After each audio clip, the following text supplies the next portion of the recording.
zReportage.com, issue number 945, story of the week. No Shelter, A Tale of Three Families. Pulitzer winner ZUMA Press photographer Renee C. Byer and writer Ariane Lange, both staff at the Sacramento Bee, tackle this important story as they follow three families evicted from city shelters.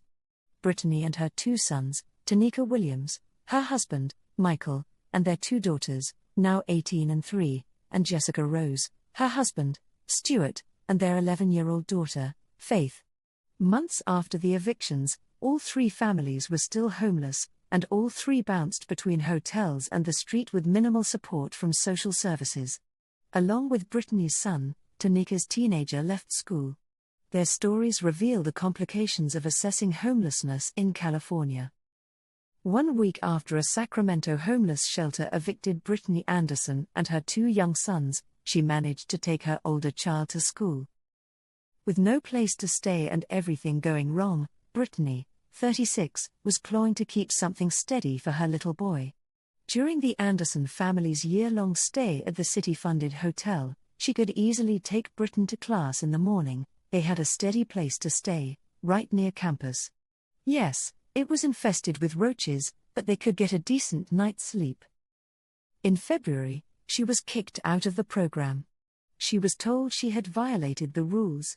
A spokesman for the city, Tim Swanson, said that all evicted families received multiple notifications and warnings prior to the exit decision. Brittany said her rules violation occurred when she tried to break up a fight in the hotel's common space and was punched in the face. Suddenly, she and her kids had no stable place to live. After the eviction, Brittany bought an inexpensive car so at least she and the boys would have a solid roof and walls. It immediately broke down. Britton started missing school because Brittany, wandering around all night or working graveyard shifts at a part-time concierge job. Britton and the baby, Brandon, then almost 6 months old, had spent the previous night with a friend of Brandon's father. The friend didn't have space for Brittany, though, so she spent that winter night walking around Elk Grove trying not to freeze. That was the second night in a row she hadn't slept.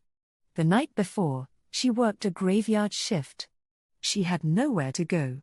She could barely keep her eyes open. And it was almost time to pick up her 4-year-old from school. She took a deep breath and stood up. She trudged to the low-slung building where Britton was a student. A few months after they were kicked out of the shelter, Britton was expelled from the school he loved for missing too many days. The Andersons are just one family that was churned out of the Sacramento shelter system and back onto the streets.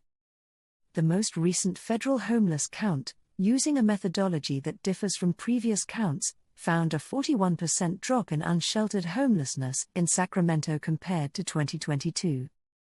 The steady course we set 7 years ago to address this state and national crisis is working, Sacramento Mayor Darrell Steinberg said at a news conference.